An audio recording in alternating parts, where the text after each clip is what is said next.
Reference డేట్గా తీసుకుంటారు. ప్రజల ఆకాంక్షలను దృష్టిలో ఉంచుకొని ఈ ప్రజాప్రభుత్వం అభయహస్తం పేరుతో ప్రజాహిత పథకాలను అమలుపరుస్తుంది.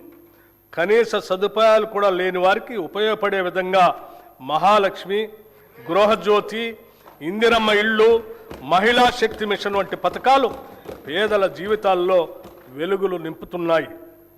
మహాలక్ష్మి పథకం మేము అధికారంలోకి వచ్చిన వెంటనే అమలుపరిచిన మొదటి వాగ్దానం. ఉచిత బస్సు ప్రయాణం. ఈ పథకం ద్వారా ప్రతిరోజు రాష్ట్రంలోని 34,37,000 మంది ఆడబిడ్డలు ఉచితంగా ఆర్టీసీ బస్సులో ప్రయాణిస్తున్నారు. ఇప్పటి వరకు ఈ పథకం ద్వారా రాష్ట్రంలోని మహిళలు 269,68,00,000 ఉచిత ప్రయాణాలు చేసి దాదాపు 9,222 కోట్ల రూపాయలని ఆదా చేసుకున్నారు. 500కే గ్యాస్ సిలిండర్. వంట గ్యాస్ సిలిండర్ భారం నుంచి మహిళలను ఉపశమనం కల్పించేందుకు 500 రూపాయలకే గ్యాస్ సిలిండర్ను అందించే పథకాన్ని ప్రభుత్వం ప్రారంభించింది.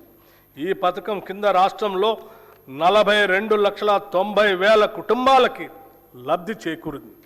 ఈ పథకం ద్వారా సుమారు 752 కోట్ల రూపాయలు మహిళలకు ఆదా అయింది. గృహజ్యోతి పథకం ద్వారా సుమారు 53,09,000 పేద మధ్యతరగతి కుటుంబాలకి 200 యూనిట్ల వరకు ఉచిత కరెంటు అందిస్తున్నాం. ఈ పథకం కింద ఇప్పటి వరకు 10,97,00,000 సున్నా బిల్లులు జారీ చేయబడ్డాయి. ఈ సబ్సిడీ కింద 3,900,54 లక్షల రూపాయలు విద్యుత్ సంస్థలకు ప్రభుత్వం చెల్లించింది. చేయూత పథకానికి అర్హులైన వారికి 2 లక్షల నూతన పెన్షన్లు ఇవ్వటానికి మంజూరు చేస్తున్నాము. చేయూత పథకానికి అర్హులైన వారికి 2 లక్షల నూతన పెన్షన్లు మంజూరు చేస్తున్నాము. రాష్ట్రంలోని ఐకేపీ సంఘాల్లోని 1 కోటి మంది మహిళలను కోటీశ్వరం చేయాలనేది మా ప్రభుత్వ సంకల్పం. అందుకోసం 5 సంవత్సరాల్లో 1,00,000 కోట్ల రూపాయల మేరకు బ్యాంకు ద్వారా రుణాలను ఇప్పించే ప్రయత్నం చేస్తున్నాం. దీనిలో భాగంగా ఇప్పటికే 57,938 కోట్ల రూపాయల రుణం ఇప్పించడం జరిగింది. వడ్డీ లేని రుణాల పథకం కింద 2023 డిసెంబర్ నుండి ఈనాటి వరకు పట్టణ గ్రామీణ సెల్ఫ్ హెల్ప్ గ్రూప్స్కి 1,329 కోట్ల వడ్డీ రాయితీని విడుదల చేయటం జరిగింది. రాష్ట్రంలో 67 లక్షల మహిళలతో ఐకేపీ బలమైన స్వయం సహాయక సంఘాల నెట్వర్క్గా ఏర్పడింది. మహిళా సంఘాలతో శిల్పారామంలో 106 స్టాళ్లతో ఇందిరా మహిళా శక్తి బజార్ ఏర్పాటు చేశాం. ఈ సముదాయం యొక్క ఉత్పత్తులు 7,68,00,000కి చేరాయి. సెల్ఫ్ హెల్ప్ గ్రూప్స్ ద్వారా 600 బస్సులను కొనుగోలు చేసి టీజీఎస్ఆర్టీసీకి అద్దెకి ఇవ్వటానికి ప్రభుత్వం నిర్ణయించి మొదటి దశలో 177,84,00,000 రూపాయలతో 494 బస్సుల్ని కొనుగోలు చేసింది. నారాయణపేట మరియు సంగారెడ్డిలో 2 పెట్రోల్ బంకులు ఏర్పాటు చేశాం. 28 పెట్రోల్ బంకుల ఏర్పాటు పురోగతిలో ఉన్నాయి. మహిళా సాధికారితను మరింత బలోపేతం చేయడానికి ఇప్పటికే ఉన్న 10 జిల్లాలకు అదనంగా 22 జిల్లాల్లో ఇందిరా మహిళా శక్తి భవనాలు ఏర్పాటు చేస్తున్నాము. మారుమూల ప్రాంతాల్లో ఉన్న షెడ్యూల్డ్ తెగల వారికి 12,600 కోట్ల రూపాయల బడ్జెట్తో ఇందిరా సవర గిరి జల వికాసం పథకం ద్వారా 100% సబ్సిడీతో సోలార్ పంప్ సెట్లు అందించి వారి పురోగతికి ఇదోతికంగా తోడ్పడతాం. 6 లక్షల ఎకరాల పోడు భూముల్లో అటవీ ఉత్పత్తులకు సంబంధించిన తోటల పెంపకాన్ని ప్రోత్సహించి 2,10,000 గిరిజన రైతులకు ఈ సౌకర్యం అందిస్తాము. ఈ పథకాన్ని ఇప్పటికే అచ్చంపేటలో పైలట్ ప్రాజెక్టుగా ప్రారంభించాము. దీని విధి విధానాలు అధ్యయనం చేసి రాష్ట్ర వ్యాప్తంగా అమలు చేస్తాం.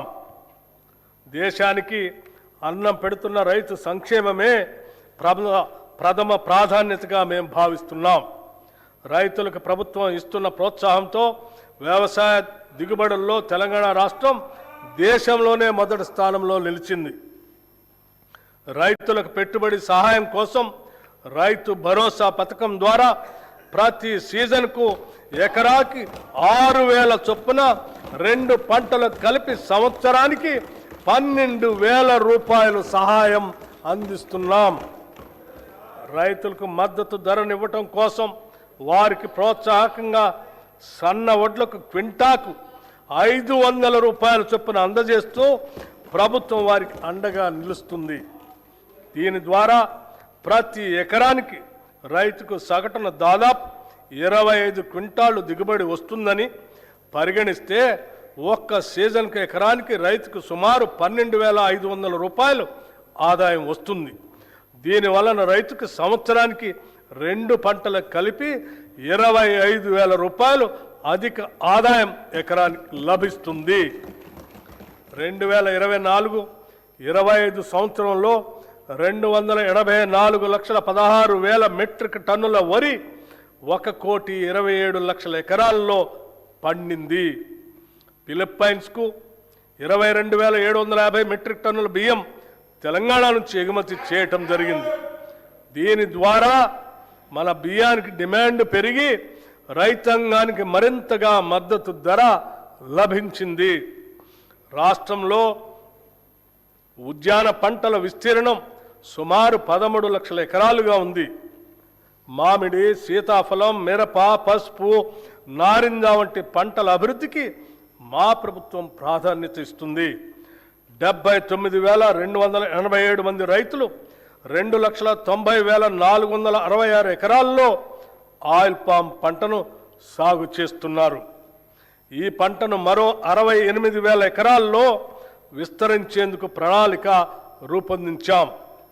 మైక్రో ఇరిగేషన్ పద్ధతులను 2,34,000 ఎకరాల్లో అమలు చేయాలని నిర్ణయించాం.